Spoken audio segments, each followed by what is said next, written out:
శాంతి. ఈరోజు 12/1/26 జనవరి 12వ తేదీ బాబా యొక్క సాకార రూపంలోని మధురమైన మహావాక్యాల్ని విందాము. మధురమైన పిల్లలు, మీరు పావన ప్రపంచంలోకి వెళ్ళాలి, కావున కామ మహాశత్రుపై విజయం పొందాలి. కామజీతులుగా అయి జగజ్జీతులుగా అవ్వాలి. మీరు పావన ప్రపంచంలోకి వెళ్ళాలి, కావున కామ మహాశత్రుపై విజయం పొందాలి. కామజీతులుగా అయి జగజ్జీతులుగా అవ్వాలి. ఈరోజు ప్రశ్న: ప్రతి ఒక్కరూ తమ కర్మల ద్వారా అందరికీ ఏ సాక్షాత్కారాన్ని చేయించవచ్చు?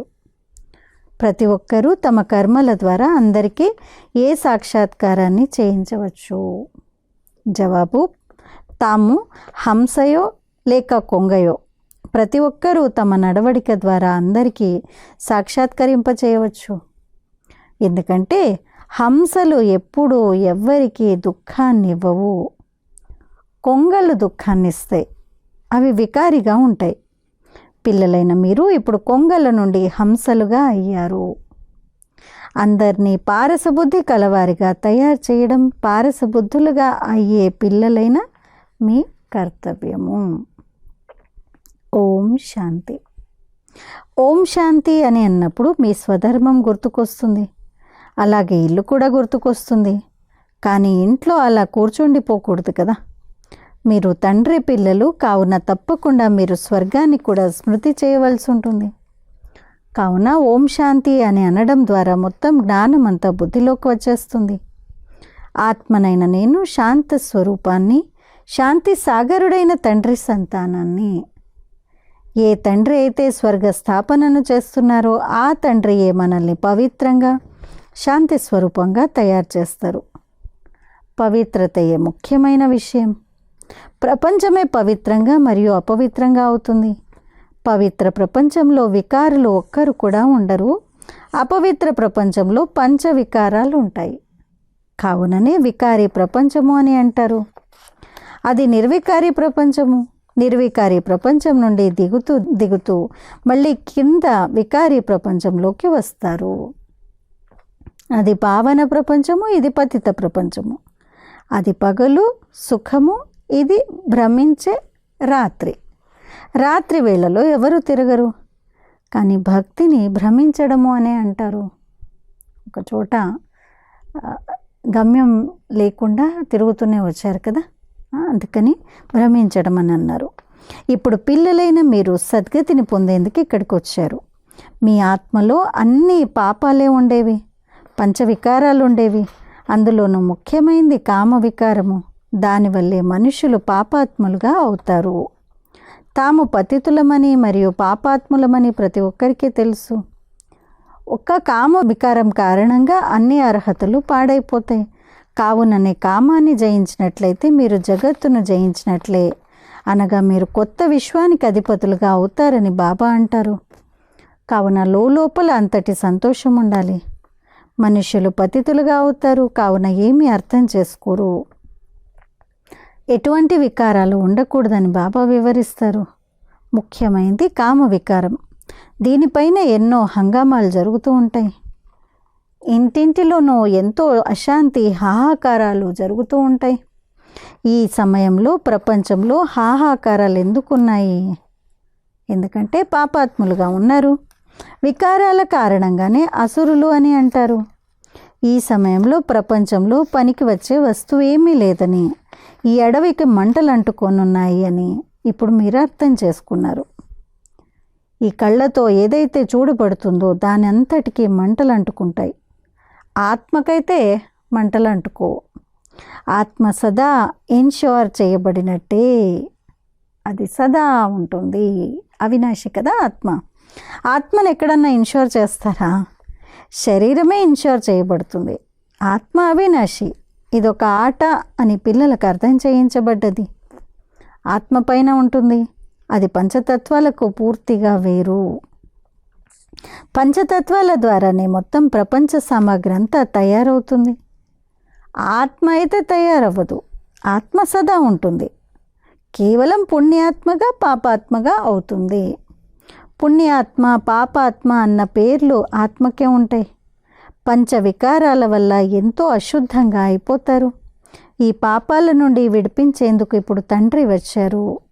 వికారాలే మొత్తం నడవడికనంతా పాడు చేస్తే నడవడిక అని దేన్నంటారో కూడా అర్థం చేసుకోరు. ఇది ఉన్నతోన్నతమైన ఆత్మిక గవర్నమెంట్. పాండవ గవర్నమెంట్ అని అనకుండా మీరు ఈశ్వరీయ గవర్నమెంట్ అని కూడా అనవచ్చు. మేము ఈశ్వరీయ గవర్నమెంట్ అని మీరు భావిస్తారు. ఈశ్వరీయ గవర్నమెంట్ ఏం చేస్తుంది? ఆత్మలను పవిత్రంగా తయారు చేసి దేవతలుగా తయారు చేస్తుంది. లేకపోతే దేవతలు ఎక్కడి నుండి వస్తారు? ఇది ఎవ్వరికీ తెలియదు. వారు కూడా మనుషులే, కానీ వారు దేవతలుగా ఎలా ఉండేవారు? వారిని అలా ఎవరు తయారు చేశారు? దేవతలు స్వర్గంలోనే ఉంటారు. మరి వారిని స్వర్గవాసులుగా ఎవరు తయారు చేశారు? స్వర్గవాసులు తప్పకుండా నరకవాసులుగా అవుతారు, మళ్ళీ స్వర్గవాసులుగా అవుతారు. ఇది కూడా మీకు తెలియదు. మరి దీన్ని ఇతరులు ఎలా తెలుసుకోగలరు? డ్రామా రచింపబడి ఉందని ఇప్పుడు మీరు అర్థం చేసుకున్నారు. ఇంతమంది నటులు ఉన్నారు. ఈ విషయాలన్నీ బుద్ధిలో ఉండాలి. చదువు అయితే బుద్ధిలో ఉండాలి కదా. అలాగే పవిత్రంగా కూడా తప్పకుండా అవ్వాలి. పతితులుగా అవ్వడం చాలా చెడ్డ విషయం. ఆత్మయే పతితంగా అవుతుంది. పరస్పరం పతితులుగా అవుతారు. పతితులను పావనులుగా తయారు చేయడం మీ వ్యాపారము. పావనంగా అయినట్లయితే పావన ప్రపంచంలోకి వెళ్తాము అని ఆత్మ భావిస్తుంది. ఆత్మ లేకపోతే శరీరం కూడా ఉండజాలదు, బదులు లభించజాలదు. నిజానికి తాను పావన ప్రపంచ నివాసినని ఆత్మకు తెలుసు. ఇప్పుడు తండ్రి అర్థం చేయించారు. మీరు పూర్తిగా అవివేకులుగా ఉండేవారు, కావున పతిత ప్రపంచానికి అర్హులుగా అయిపోయారు. ఎప్పటి వరకైతే పావనులుగా అవ్వరో అప్పటి వరకు స్వర్గానికి అర్హులుగా అవ్వలేరు. స్వర్గంతో పోల్చడం కూడా సంగమంలోనే జరుగుతుంది. అక్కడైతే ఇలా పోల్చలేరు. ఈ సంగమ యుగంలోనే మీకు జ్ఞానం అంతా లభిస్తుంది. పతితులుగా అయ్యే కంకణం లభిస్తుంది. పతిత పావన తండ్రి, మమ్మల్ని ఇలా పావనంగా తయారు చేయండి అని ఒక్కరితోనే అంటారు. తాను స్వర్గానికి అధిపతి కదా. మనమే స్వర్గానికి అధిపతులుగా ఉండేవారమని, మళ్ళీ 84 జన్మలను తీసుకొని పతితులుగా అయ్యామని మీకు తెలుసు. శ్యామసుందరుడు అని అంటారు. ఇతడి పేరును కూడా అలాగే పెట్టారు. కృష్ణుని చిత్రాన్ని నల్లగా చేసేస్తారు, కానీ దాని అర్థాన్ని తెలుసుకోరు. కృష్ణుని గురించి కూడా మీకు ఎంత స్పష్టంగా వివరణ లభిస్తుంది. ఇందులో 2 ప్రపంచాలుగా చేసేశారు. నిజానికి 2 ప్రపంచాలు ఏవి లేవు. ప్రపంచమైతే ఒక్కటే. అదే కొత్తగా మరియు పాతగా అవుతుంది.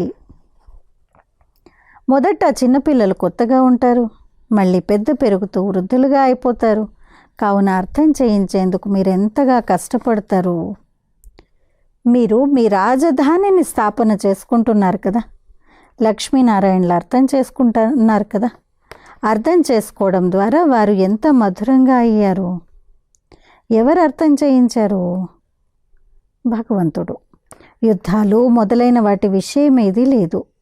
భగవంతుడు ఎంత వివేకవంతుడు, జ్ఞానస్వరూపుడు, తానెంత పవిత్రమైన వారు. శివుని చిత్రం ముందుకు వెళ్ళి మనుషులందరూ నమస్కరిస్తారు, కానీ వారెవరో ఏం చేస్తారో ఎవరికీ తెలియదు. శివకాశి విశ్వనాథ్ గంగా అని కేవలం నామమాత్రంగా అంటూ ఉంటారు. దాని అర్థం ఏమాత్రమూ తెలియదు. అర్థం చేయించేందుకు ప్రయత్నిస్తే మీరు మాకేం అర్థం చేయిస్తారు? మేము వేదశాస్త్రాలు మొదలైనవన్నీ చదివాము అని అంటారు, కానీ రామరాజ్యం అని దేన్ని అంటారో కూడా ఎవ్వరికీ తెలియదు. రామరాజ్యం అని సత్యుగం, కొత్త ప్రపంచాన్ని అంటారు. ధారణ జరిగేవారు మీలో కూడా చాలా కొద్దిమందే ఉన్నారు. కొందరైతే మర్చిపోతారు కూడా, ఎందుకంటే పూర్తిగా రాతి బుద్ధి కలవారిగా అయిపోయారు. కావున ఇప్పుడు ఎవరైతే పారసబుద్ధి కలవారిగా అయ్యారో వారు ఇతరులను కూడా పారసబుద్ధి కలవారిగా తయారు చెయ్యాలి. అది వారి పని. రాతి బుద్ధి కలవారి నడవడిక అదే విధంగా కొనసాగుతూ ఉంటుంది. ఎందుకంటే హంస మరియు కొంగల్లా అయిపోయారు కదా. హంసలు ఎప్పుడూ ఎవరికి దుఃఖాన్ని ఇవ్వవు, కొంగలు దుఃఖాన్ని ఇస్తాయి. కొందరి నడవడిక ఏ కొంగల్లా ఉంటుంది. వారిలో అన్ని వికారాలు ఉంటాయి, అటువంటి వికారులు ఇక్కడికి కూడా ఎందరో వచ్చేస్తారు. వారిని అసురులు అని అంటారు. వారికి ఆ పరిచయం ఉండదు. చాలా సెంటర్ల వద్దకు కూడా వికారులు వస్తూ ఉంటారు. ఎన్నో సాకులు చెప్తూ ఉంటారు. మేము బ్రాహ్మణులము అని అంటారు, కానీ నిజానికి వారు అసత్యమైన వారు.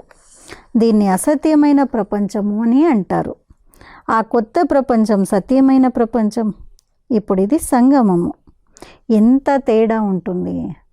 ఎవరైతే అసత్యాన్ని చెప్తారో, అసత్యమైన పనులు చేస్తారో వారు 3rd గ్రేడ్గా అవుతారు. 1st గ్రేడ్, 2nd గ్రేడ్ అయితే ఉంటారు కదా. పవిత్రత యొక్క పూర్తి ప్రమాణాన్ని కూడా ఇవ్వాలి అని బాబా అంటారు. వీరిద్దరూ కలిసి ఉంటూ కూడా పవిత్రంగా ఉండటం అసంభవం అని కొందరంటారు. కావున పిల్లలు అర్థం చేయించాలి. యోగ బలం లేని కారణంగా ఇంత సహజమైన విషయాన్ని కూడా పూర్తిగా అర్థం చేయించలేకపోతారు. ఇక్కడ మమ్మల్ని స్వయంగా భగవంతుడే చదివిస్తున్నారు. మీరు పవిత్రంగా అయినట్లయితే మిమ్మల్ని 21 జన్మలు స్వర్గానికి అధిపతులుగా తయారు చేస్తాను అని వారు చెప్తున్నారు అని వారికి ఎవ్వరూ ఈ విషయాన్ని చెప్పరు. అది పవిత్ర ప్రపంచము. పవిత్ర ప్రపంచంలో పతితులు ఎవరూ ఉండజాలరు. అక్కడ పంచవికారాలే ఉండవు. అది నిర్వికారి ప్రపంచము, ఇది వికారి ప్రపంచము. మాకు సత్యుగ రాజ్యాధికారం లభిస్తుంది. మరి మేము ఈ 1 జన్మ కొరకు పావనంగా ఎందుకు అవ్వము? మనకు గొప్ప లాటరీ లభిస్తుంది, కావున ఎంతో సంతోషం ఉంటుంది. గంధర్వ వివాహం చేసుకుని మేము పవిత్రంగా ఉండి చూపిస్తాము. దేవీ దేవతలు పవిత్రంగా ఉన్నారు కదా. అపవిత్రుల నుండి పవిత్రులుగా కూడా తండ్రియే తయారు చేస్తారు. కావున మాకు ఈ టెంప్టేషన్ ఉంది, తండ్రి ఈ విధంగా తయారు చేస్తారని తెలియచేయాలి. తండ్రి తప్ప ఇంకెవ్వరు కొత్త ప్రపంచాన్ని తయారు చేయలేరు. మనుషుల నుండి దేవతలుగా తయారు చేసేందుకు భగవంతుడే వస్తారు. వారి రాత్రి గానం చేయబడుతుంది, శివరాత్రి. జ్ఞానం, భక్తి, వైరాగ్యం అని కూడా అర్థం చేయించారు. జ్ఞానము మరియు భక్తి సగం సగం ఉంటాయి. భక్తి తర్వాత వైరాగ్యం ఉంటుంది. ఇప్పుడిక ఇంటికి వెళ్ళాలి. ఈ బట్టలను అంటే శరీరాలను తీసేయాలి. శరీరాన్ని వదిలేయాలంటే దేహ భానాన్ని వదిలేయాలి. ఈ చీచీ ప్రపంచంలో ఉండకూడదు. 84 జన్మల చక్రం ఇప్పుడు పూర్తయింది. ఇప్పుడు శాంతిధామం గుండా వెళ్ళాలి. మొట్టమొదట తండ్రి విషయాన్ని మర్చిపోకూడదు. ఈ పురాతన ప్రపంచం అంతం అవ్వనున్నదని కూడా పిల్లలకు తెలుసు. తండ్రి కొత్త ప్రపంచ స్థాపనను చేస్తారు. స్వర్గ స్థాపనను చేసేందుకు తండ్రి అనేకసార్లు వస్తారు. నరకం యొక్క వినాశనం జరగనున్నది. నరకం ఎంత పెద్దది, స్వర్గం ఎంత చిన్నది. కొత్త ప్రపంచంలో ఒకే ధర్మం ఉంటుంది. ఇక్కడైతే అనేక ధర్మాలు ఉన్నాయి. ఏకధర్మ స్థాపనను ఎవరు చేశారు? బ్రహ్మ అయితే చేయలేరు కదా. బ్రహ్మయే పతితంగా మళ్ళీ పావనంగా అవుతాడు. పతితుల నుండి పావనులుగా అవుతారు అని నన్ను గూర్చి అయితే అనరు కదా. పావనులుగా ఉన్నప్పుడు లక్ష్మీనారాయణల అన్న పేరు ఉంది. పతితులుగా ఉన్నప్పుడు బ్రహ్మ అన్న పేరు ఉంది. బ్రహ్మ పగులు మరియు బ్రహ్మ రాత్రి. వీరు ప్రజాపిత కదా. శివబాబాను అనాది రచయిత అని అంటారు. అనాది అన్న పదం తండ్రిని గుర్చిందే. తండ్రి అనాది అయితే ఆత్మలు కూడా అనాదియే. అలాగే ఆట కూడా అనాదియే. ఇది రచింపబడి ఉన్న డ్రామా. స్వయం ఆత్మకు సృష్టి చక్రపు ఆది మధ్య అంత కాలాల జ్ఞానం లభిస్తుంది. దీన్ని ఎవరిచ్చారు? తండ్రి ఇస్తారు. మీరు 21 జన్మల వరకు సనాథలుగా అయిపోతారు. అనాథల నుంచి సనాథలు. ఎవరికైతే తల్లి తండ్రి కుటుంబం అంతా ఉందో వారు మళ్ళీ రావణ రాజ్యంలో అనాథలుగా అయిపోతారు. అక్కడి నుండే నడవడికలు పాడవుతాయి. వికారాలు ఉంటాయి కదా. అంతేకాని 2 ప్రపంచాలు ఏవి లేవు.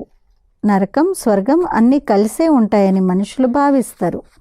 ఇప్పుడు పిల్లలైన మీకు ఎంత స్పష్టంగా అర్థం చేయించబడుతుంది. ఇప్పుడు మీరు గుప్తంగా ఉన్నారు. శాస్త్రాల్లో ఏమేం రాసేశారు? దారమంతా చిక్కుబడిపోయింది. ఒక తండ్రి తప్ప ఇంకెవ్వరూ దీన్ని విడదీయలేరు. మేమెందుకో కొరగాకుండా ఉన్నాము. మీరు వచ్చి పావనంగా తయారు చేసి మా నడవడికను తీర్చిదిద్దండి అని వారినే పిలుస్తారు. మీ నడవడికను ఎంతగా తీర్చిదిద్దుతారు? కొందరైతే బాగుపడేందుకు బదులుగా ఇంకా పాడైపోతారు. వారి నడవడిక ద్వారా కూడా అర్థమైపోతుంది. ఈరోజు మహారథులుగా, హంసలుగా పిలువబడతారు, రేపు కొంగల్లా అయిపోతారు. అందుకు పెద్ద సమయం పట్టదు హంస నుండి కొంగగా అవ్వడానికి. మాయ కూడా గుప్తమైందే కదా. క్రోధం ఏమి కనిపించదు. ఎప్పుడైతే అరవడం మొదలు పెడతారో అప్పుడు క్రోధం బయటకు కనిపిస్తుంది. మళ్ళీ ఆశ్చర్యవర్తులై వింటారు, చెప్తారు, మళ్ళీ పారిపోతారు. ఎంతగా పడిపోతారు. పూర్తిగా రాయిలా మళ్ళీ సభలోకి రాకూడదు. ఎంతో కొంత జ్ఞానాన్ని వింటే స్వర్గంలోకి అయితే వచ్చేస్తారు. జ్ఞానం వినాశనం అవ్వదు. మీరు పురుషార్థం చేసి ఉన్నత పదవిని పొందాలి అని ఇప్పుడు తండ్రి అంటారు. వికారాల్లోకి వెళ్ళినట్లయితే పదవిని భ్రష్టం చేసేసుకుంటారు. సూర్యవంశీయులుగా, చంద్రవంశీయులుగా అవుతారు. మళ్ళీ వైశ్యవంశీయులుగా, శూద్రవంశీయులుగా అవుతారు. ఈ చక్రం ఎలా తిరుగుతుందో ఇప్పుడు మీరు అర్థం చేసుకున్నారు. వారైతే కలియుగి ఆయువుని 40,000 సంవత్సరాలని అనేస్తారు. మెట్లనైతే కిందకు దిగవలసి ఉంటుంది కదా. 40,000 సంవత్సరాలు ఉన్నట్లయితే మనుషులు ఎంతోమంది ఉంటారు. 5,000 సంవత్సరాల్లోనే ఇంతమంది మనుషులు ఉన్నారు. తినడానికి తిండి కూడా లభించదు. మరి ఇన్ని వేల సంవత్సరాల్లో ఎంతగా వృద్ధి జరుగుతుంది. కావున తండ్రి వచ్చి ధైర్యాన్ని ఇస్తారు. పతిత మనుషులైతే పోట్లాడుతూనే ఉంటారు. వారి బుద్ధి ఇటువైపుకు వెళ్ళజాలదు. వాళ్ళు వచ్చి కూర్చున్నా కానీ వాళ్ళ బుద్ధి అటే వెళ్తూ ఉంటుంది కదా. కోరిక అంటే ఏంటో కూడా తెలియని వారిగా అవ్వాలి. ఇచ్చ మాత్రం అవిద్య. ఏదైనా కోరిక ఉంటే పోతారు. పైసా కొరగాని వారిగా అయిపోతారు. మంచి మంచి మహారథులను కూడా మాయ ఏదో ఒక విధంగా ఎప్పుడో ఒకప్పుడు మోసగిస్తూనే ఉంటుంది. మళ్ళీ వారు హృదయం పైకి ఎక్కలేరు. అలా కొందరు లౌకిక తల్లిదండ్రుల హృదయం పైకి కూడా ఎక్కలేరు కదా. కొందరు పిల్లలైతే తండ్రిని కూడా హతమార్చేవారిగా ఉంటారు. పరివారాన్ని అంతం చేసేస్తారు. వారు మహా పాపాత్ములు. రావణుడు ఎలా చూసేస్తాడో చూడండి. ఇది చాలా అశుద్ధమైన ప్రపంచము. దీనిపైన ఎప్పుడూ మనస్సు పెట్టుకోకూడదు. పవిత్రంగా అయ్యేందుకు చాలా ధైర్యం కావాలి. విశ్వరాజ్యాధికారపు కానుకను తీసుకునేందుకు పవిత్రత ముఖ్యమైంది. కావుననే మీరు వచ్చి పావనంగా తయారు చేయండి అని తండ్రితో అంటారు. అచ్చా, మీఠే మీఠే सिक्किलदे बच्चों प्रति माता पिता बाप दादा का याद प्यार और गुड मॉर्निंग। रूहानी बाप के रूहानी बच्चों को नमस्ते। हम रूहानी बच्चों के रूहानी माता पिता बाप दादा को याद प्यार गुड मॉर्निंग और नमस्ते। ధారణ కొరకు ముఖ్య సారము 1. మాయా మోసాల నుండి రక్షించుకునేందుకు కోరికంటే ఏంటో తెలియని వారిగా తయారవ్వాలి. ఈ అశుద్ధమైన ప్రపంచంపై మనసు పెట్టుకోకూడదు. 2. పవిత్రత యొక్క పూర్తి ప్రమాణాన్ని ఇవ్వాలి. అన్నింటికన్నా ఉత్తమమైన క్యారెక్టర్ ఈ పవిత్రతయే. మిమ్మల్ని మీరు తీర్చిదిద్దుకునేందుకు పవిత్రంగా తప్పకుండా అవ్వాలి. అచ్చా, ఈరోజు వరదానము నంబర్ 1 భాగ్యవాన్ ఆత్మా భవ. నంబర్ 1 భాగ్యవాన్ ఆత్మా భవ. త్రికాలదర్శి స్థితులై సదా అచలంగా మరియు సాక్షిగా ఉండే నంబర్ 1 భాగ్యవాన్ భవ. త్రికాలదర్శి స్థితులై సదా అచంచలంగా మరియు సాక్షిగా ఉండే నంబర్ 1 భాగ్యవాన్ భవ. త్రికాలదర్శి స్థితులై ప్రతి కర్మను, ప్రతి సంకల్పాన్ని చేయండి మరియు ప్రతి విషయాన్ని చూడండి. ఇది ఎందుకు, ఇదేంటి అన్న ప్రశ్నార్థకం ఉండకూడదు. సదా ఫుల్ స్టాప్, నథింగ్ న్యూ. ప్రతి ఆత్మ యొక్క పాత్రను మంచిగా తెలుసుకొని పాత్రలోకి రండి. ఆత్మల సంబంధ సంపర్కంలోకి వస్తే అతీతంగా మరియు ప్రియంగా ఉండే సమానత ఉండాలి. అప్పుడు అలజడి సమాప్తమైపోతుంది. ఈ విధంగా సదా అచలంగా మరియు సాక్షిగా ఉండటమే నంబర్ 1 భాగ్యశాలి ఆత్మకు గుర్తు. ఈరోజు స్లోగన్: సహనశీలత గుణాన్ని ధారణ చేసినట్లయితే కఠోర సంస్కారాలు కూడా శీతలంగా అయిపోతాయి. సహనశీలత గుణాన్ని ధారణ చేసినట్లయితే కఠోర సంస్కారాలు కూడా శీతలంగా అయిపోతాయి. అచ్చా, అవ్యక్త ప్రేరణ. ఈ అవ్యక్త మాసంలో బంధనముక్తులుగా ఉంటూ జీవన్ముక్త స్థితిని అనుభవం చేయండి. ముక్తి మరియు జీవన్ముక్తి మా జన్మసిద్ధ అధికారం అన్నది మీ స్లోగన్, మన స్లోగన్ అది. ముక్తి అంటే ఏంటి, జీవన్ముక్తి అంటే ఏంటి అన్నది పరంధామంలో తెలియదు. ఇప్పుడు ఈ బ్రాహ్మణ జీవితంలోనే వీటి అనుభవాన్ని చెయ్యాలి. అచ్చా, అవ్యక్త మాసం యొక్క స్పెషల్ పురుషార్థంలో ఈరోజు 12వ తేదీ స్వమానము. నేను బ్రహ్మ బాబా సమానంగా సర్వబంధనాలతో ముక్తుడను, జీవన్ముక్త ఆత్మను. ఈరోజు యోగాభ్యాసము. మే ఆత్మ ముక్తి జీవన్ముక్తికి అధికారి హూ. నేను ఆత్మను, ముక్తి జీవన్ముక్తికి అధికారుడను. ब्रह्मा बाप समान सदा निश्चिंत और जीवन मुक्त स्थिति का अनुभव कर रही हूँ. బ్రహ్మా బాబా సమానంగా సదా నిశ్చింతగా మరియు జీవన్ముక్త స్థితి యొక్క అనుభవాన్ని చేస్తున్నాను. స్లోగన్: मुक्ति जीवन मुक्ति हमारा जन्म सिद्ध अधिकार है, यह अधिकार अभी अनुभव करना. ముక్తి జీవన్ ముక్తి ద్వారా మనకు జన్మసిద్ధ అధికారం ప్రాప్తిస్తుంది.